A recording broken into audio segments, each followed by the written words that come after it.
Romantic love is a false god for immature men. There are many stages in a man's development, and I'll start it by saying I think that a man becomes a man when he lives for something greater than getting the beautiful woman, right? Because that's always our motivation in some way, shape, or form. But you will have cut yourself off from many deeper layers of growth if a woman is the main prize and not the actualization of your true gifts.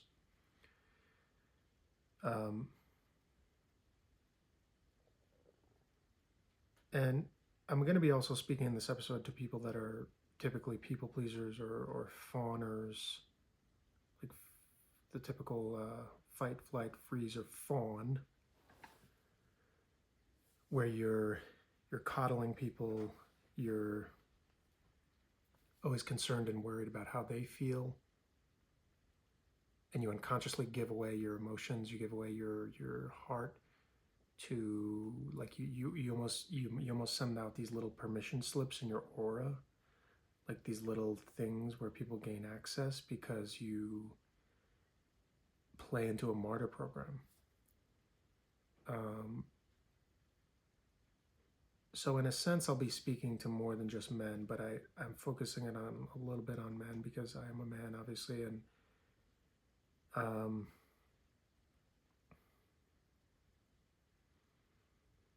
men do not usually go too deep on relationships. They pair off and it is what it is, or they marry whoever they marry. They typically analyze a lot less than a woman would. So I think there's an interesting thing that happens in that in a relationship, you can never really see all of it super clearly because you're in love, right? You're drunk, you're intoxicated, you're courted, you're in a deep love bond. For sensitive and open-hearted people, this can be like a whirlwind, like a roller coaster ride through heaven and hell and everything in between. There could be a strong history there. You could have had a lot of past lives together. And even for people listening who don't believe in the concept of past lives, you could think of it like from the first second you met the person, there was a magnetism. There was a magnetism, there was a feeling like there's just a charge here. I don't know where it came from. There's something to be worked out here. There's some mystery to explore. There's some unexplainable pull and passion and fire.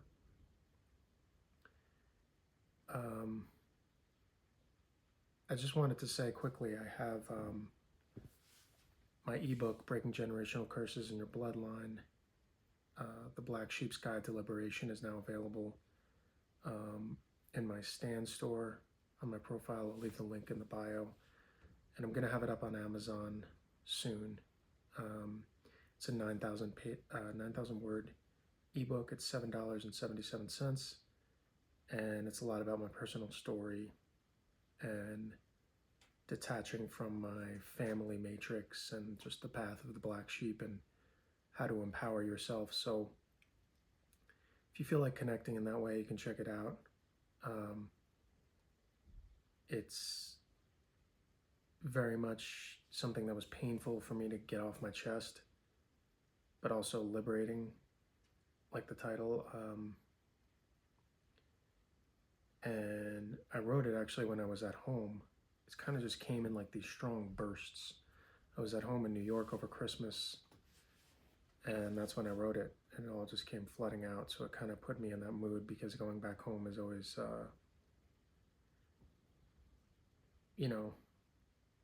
brings back a lot of memories. And now I'm here in Arizona at my home, and Yeah. So we're all breaking we're breaking free of something. We're all breaking out of some kind of matrix. We're all breaking out of the insanity in the world. But let me get back on topic here. You usually can't do a full reflection and coalescing and full understanding of the magnitude and gravity of everything that happens in a relationship until it's over, and then you're in like a intense reckoning. You might be battling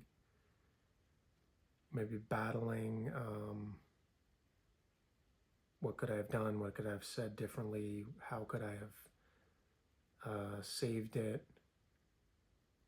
There's many different things that happen there, and there's even residual heart telepathy, right? And people talk about cutting cords from sexual energy, from thought energy, from love. I think it's often much deeper than what people say. You can do a formal cord cutting. You can even do it with a healer or a practitioner that you trust. But I think more or less the only thing that actually matters is, do you feel it inside yourself? I think it's important to not give your power away too. And I don't think you should fixate on it so much. I think it's more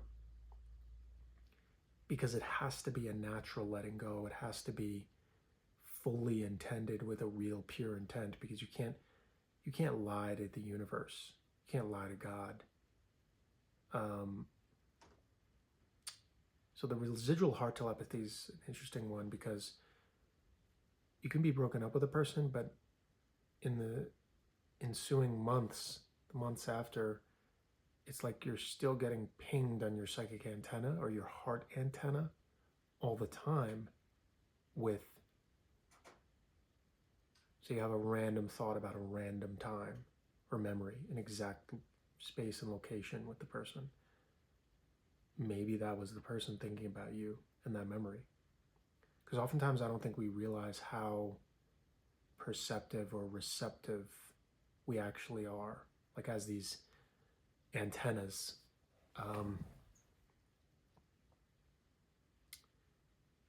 But the idea of doing this kind of retroactive re-examining of everything in the relationship, because you go back and you're like, man, I wish I could do it with some of the clarity that's streaming in now, where my nervous system has had time to recalibrate.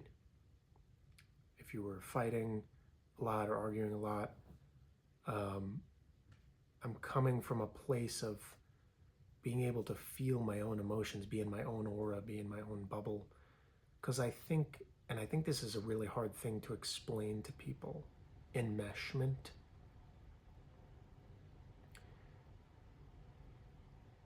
And I think I struggle with this. You probably have struggled with this if you're drawn to listen to my podcasts and my things. You're feeling the emotions of your partner fully, as if you're inhabiting their own body 24/7. And it's a lot, because some of us feel this intense responsibility to the collective consciousness and the earth, what you might call like grid working, the cosmic energy that's streaming in, all the different variables.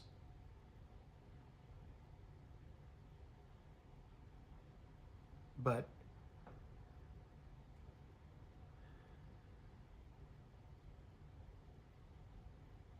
it's a really hard thing, because when you approach as a man, if you have a perfectionist mindset or you have an idealistic worldview, which I have a lot, maybe too idealistic, too stubborn, to the point of being narrow-minded, becoming prideful and arrogant, where I'm less able to be influenced by outside ideas or criticism, and that would be one of my major faults. Having a strong personality, like, and I look back on that,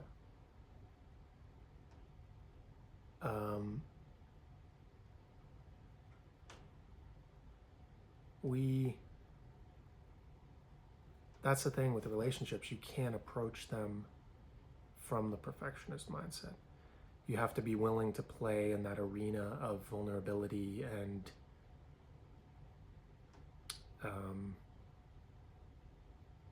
imperfection.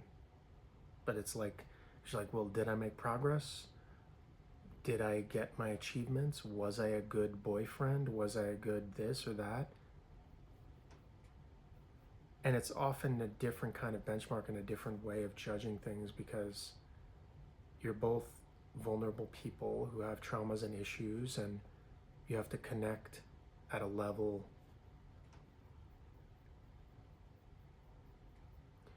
where you love each other's faults, you have a capacity to forgive each other for mistakes, and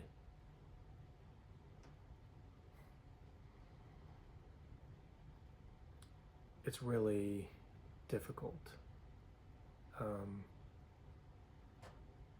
But the thing about that deep pain and deep love is that it shatters you and destroys you. And there's a constant panic and dread when you're wading through those days of heartbreak and pain and loss, losing the one you love.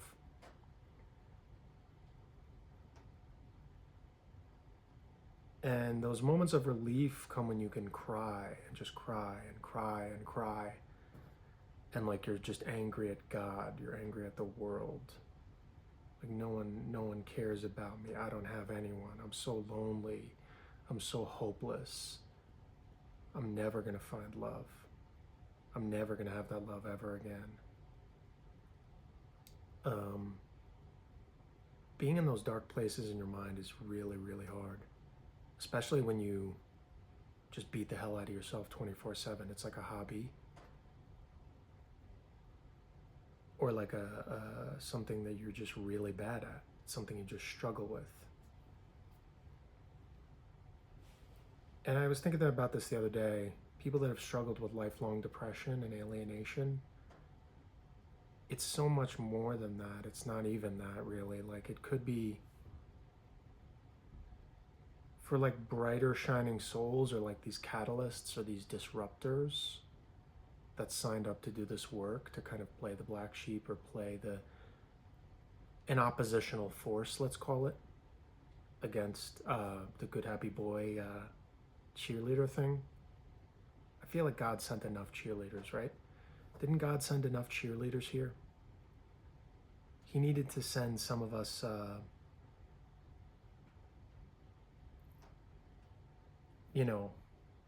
party crashers to the good happy boy consciousness, So we're like the natural out product. Our souls are like the universe responding with an oppositional energy to just say, all right, let's make this game a little interesting.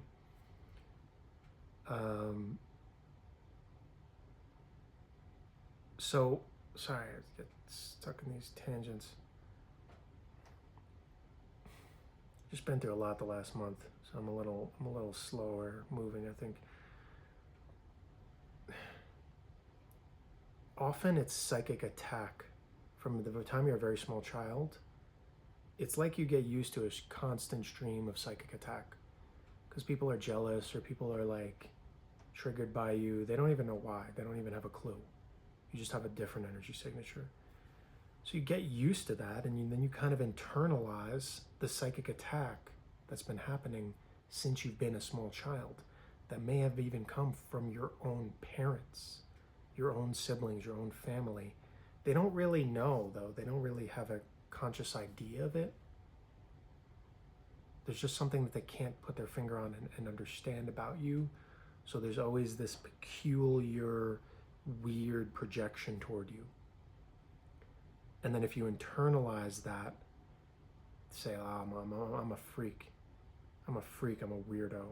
No one likes me. Everyone rejects me. And that's kind of what I struggled with my whole life, even up to this day. Because you just feel like abandoned, that people love you by people love you that people love you most, or like flaky fake friends have abandoned you, or you just feel like people don't match your intensity and your passion and your loyalty, and you expect a lot out of them, and they're like, I can't give that to you. I'm just this, I'm just who I am.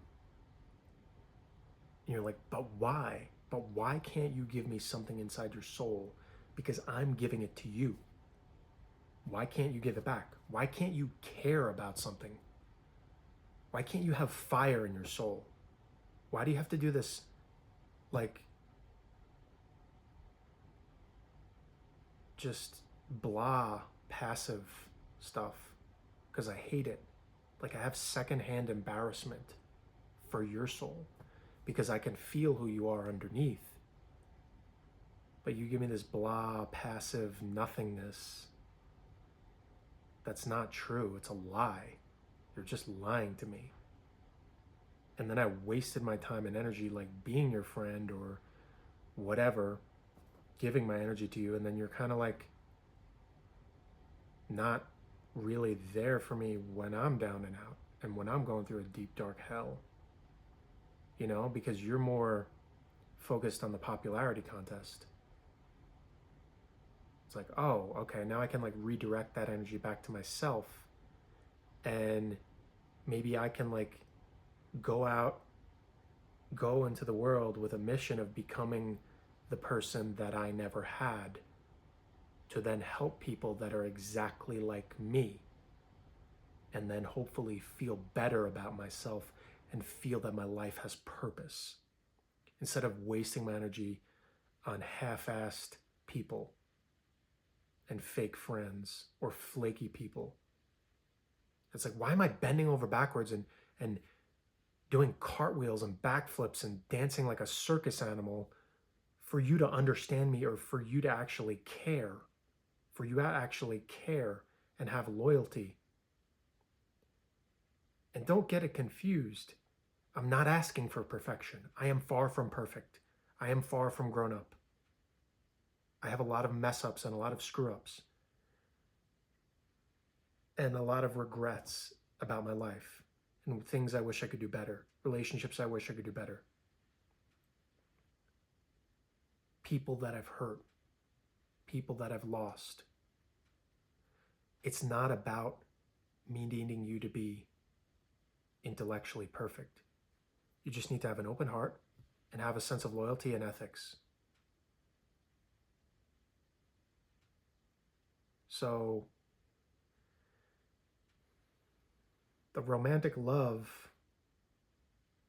just, it really cuts you in the deepest part of your soul. And it's much deeper, you know, as a man, it's much, much deeper than, I lost this person, this is so sad.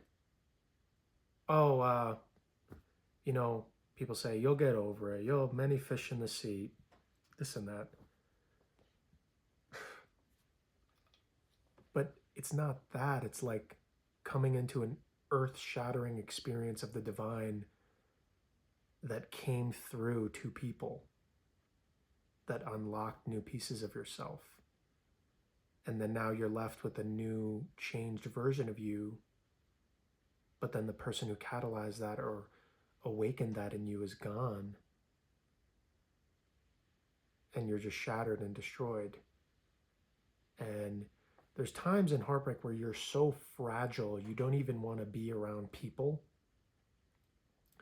because because you just can't stomach another word of people that are emotionally tone deaf, because it just pisses me off, because they don't know any better. They don't have a clue. But if you give them enough time, they'll say something stupid. They'll say something rude. They'll say something entitled, running off the zombie script, you know? And I just don't feel like it. Like, I don't feel like having to expend my energy on that fake nonsense all the time. And because you're just super fragile, and you're like in a protective, you're kind of in this protective shell. You don't even want to be around people's thoughts and their emotions. You're like, I have to give every piece of energy I have to myself and tending to my own heart, because I feel broken at the very core of my being. Like, so it's not about just losing the woman. It's about, wow, this is like my whole, my entire worldview, my entire view of humanity, my entire view of a human heart, my entire view of the meaning of life. Literally, what is the meaning of life, right? Because it can't be just like making money and like trying to be prominent or achieve things. Because when you come in contact with that intense, earth-shattering love with an extremely special person,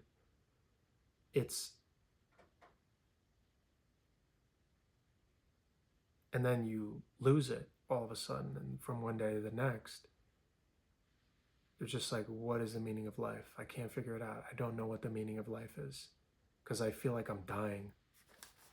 I feel like I'm really dying inside, and that I have nothing.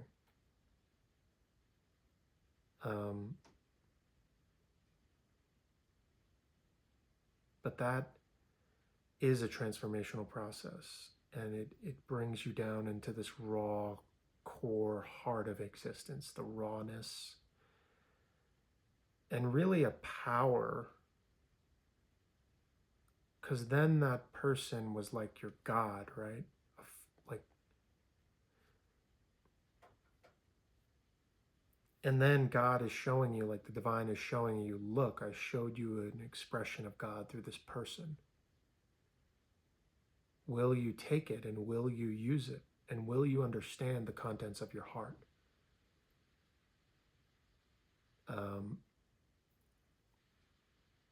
It's a really brutal experience, because you feel so fragile. You feel like you have physical pain, like physical scars, like physical wounds that are healing, and there's just no way to explain it to people. They just don't get it. They just don't get it.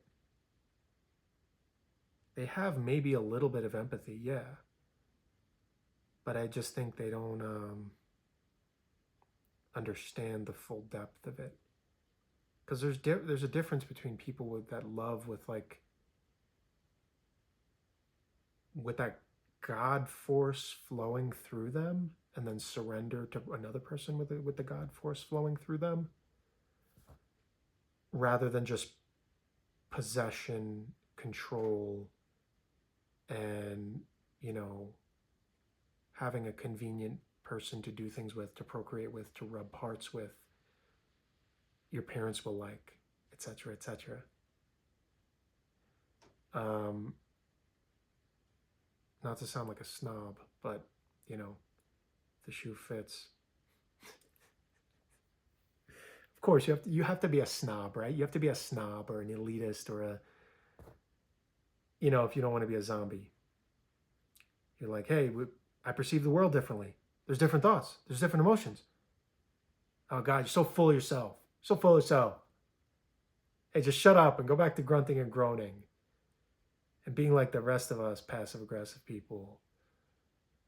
We're miserable and live vicariously through screen characters. How dare you? How dare you say there's a higher reason for life?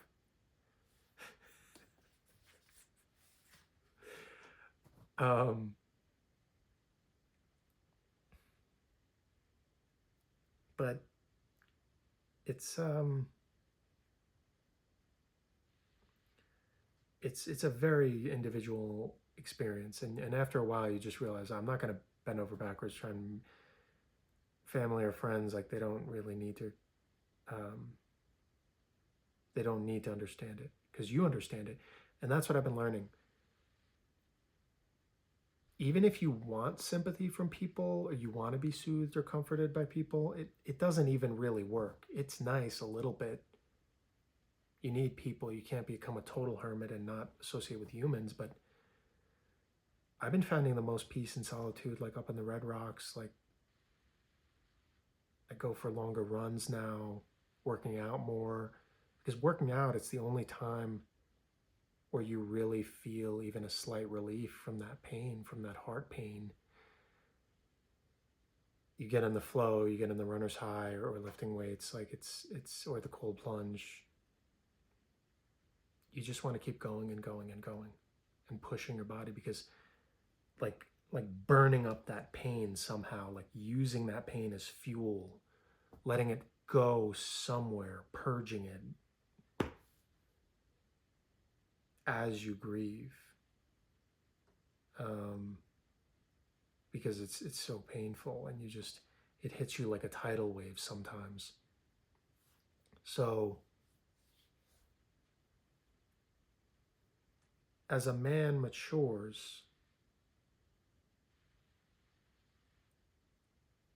a relationship at a certain level of growth can reflect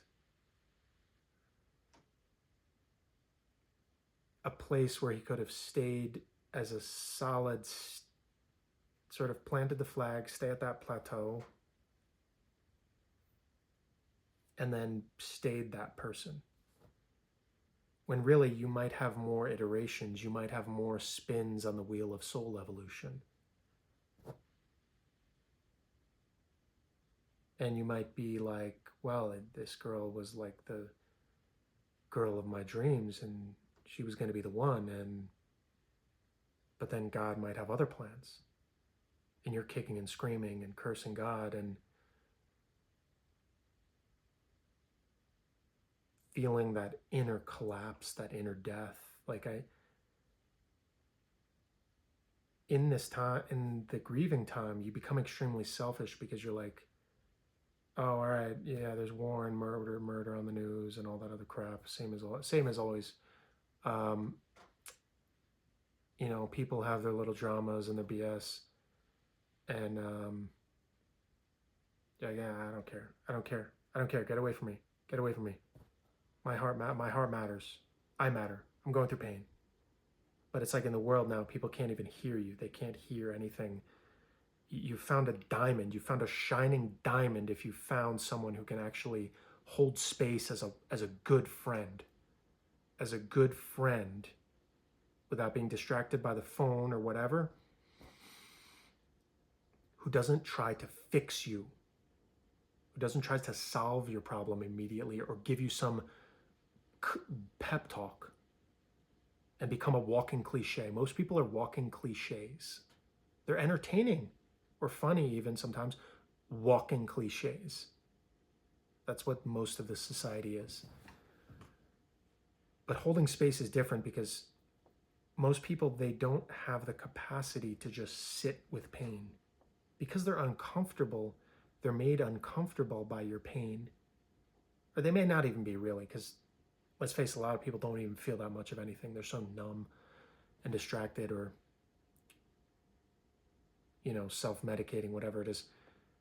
But they don't even want to sit with it for like 2 minutes. And they're like, well, did you see this book? Did you get a therapist? Did you get motivated? Did you do that? And there's a time for all of that. I'm not saying sit in your self-pity forever and never seek help, never take action. But it's the fact that they can never just let you have it for a little while, a few weeks, a few months, whatever it is. Just sit with the pain and don't try to fix your friend or your loved one. Let their pain be valid. Let them have a human emotion. Stop telling them that they can't feel what they feel.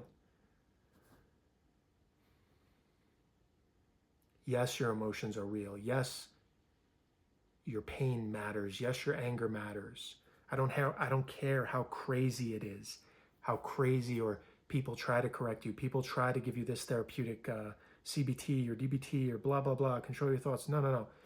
The pain in your soul is valid and worthy, and it's there for a reason, and it is the key. Feeling it is the key to your deepest power. So,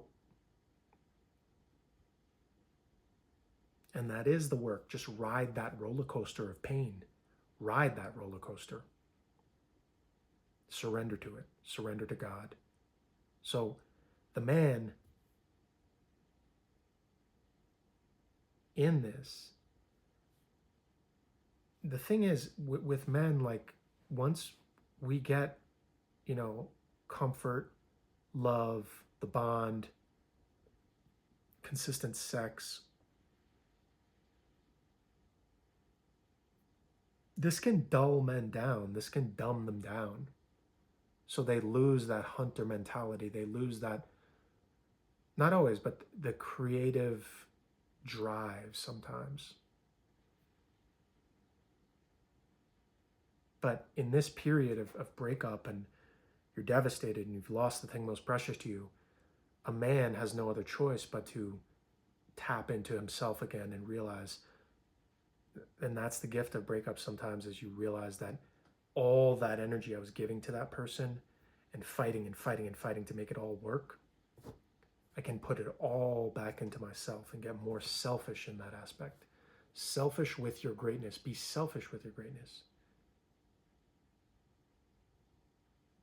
Be selfish with bringing forth your greatest talents and not wasting them. Don't waste your life. Don't waste your talents. So really, I think, and let me sum up here. Let me conclude this with a man is becoming more mature when he realizes that it's not that women are a false god. It's not that the love of a woman is fake when I say that. There's many beautiful women. There's amazing women. My hope is that you end up with an amazing partner who's a great match that enriches your life in many beautiful ways. It's not that. It's that for an immature man, romantic love is like a life raft sometimes. Because they're not fully developed.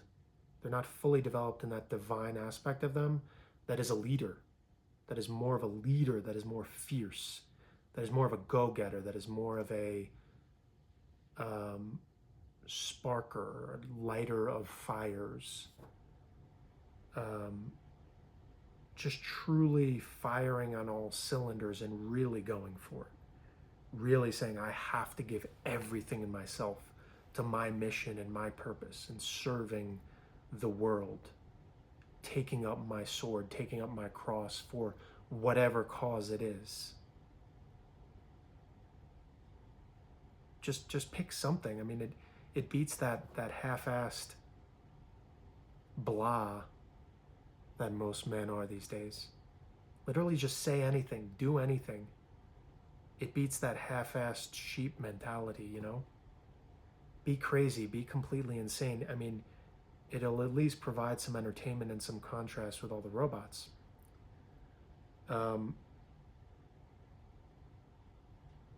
So that's the choice you have with that deepest pit of hell, that deepest pit of emptiness and grief. You're shattered glass into a billion little pieces on the floor.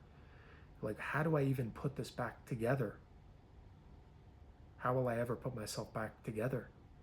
What am I going to do? Glue the little pieces together? It's impossible. They're in these tiny little shards. It's impossible, right? If I were to actually try and glue it back into a good-looking vase with the same shape, it's impossible. So who's going to put me back together? God. That divine intelligence inside you. So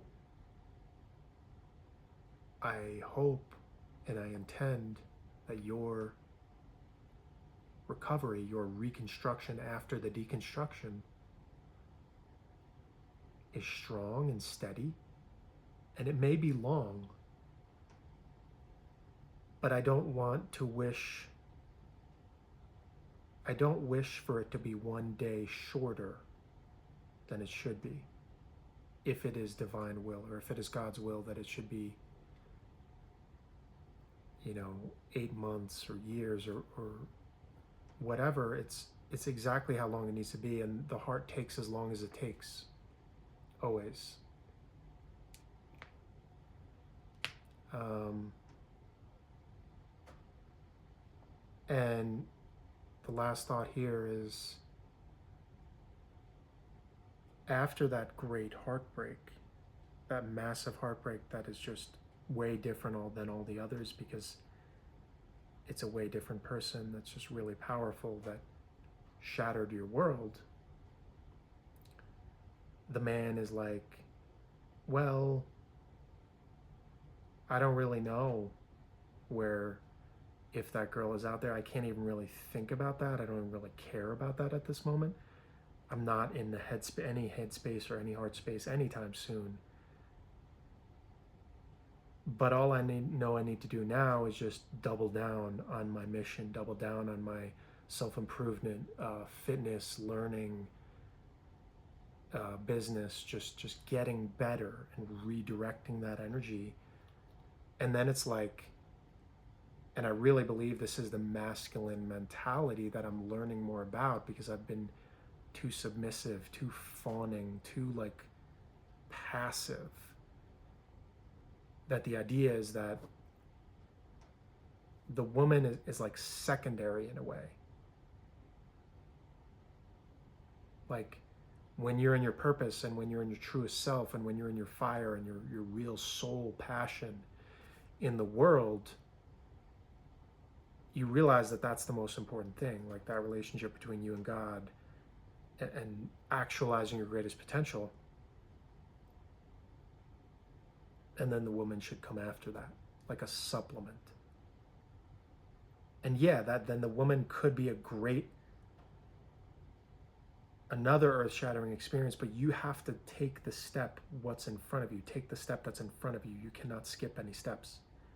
If you are headed for a long period alone of doing hard work on yourself, then do that, and know that, and don't be miserable, but know that you're climbing the ladder of your greatest self, and you're being more in the position of a masculine leader. And you're learning to just reframe, okay, maybe romantic love is not the sole highest purpose of life, like the movie's programmed us for. So if you're on that path of healing that fawning mechanism, or that people pleasing, or something like that, that's a big step to double down on your own path, your own pledge to yourself, your own greatness. So that's all I have. But have a good night.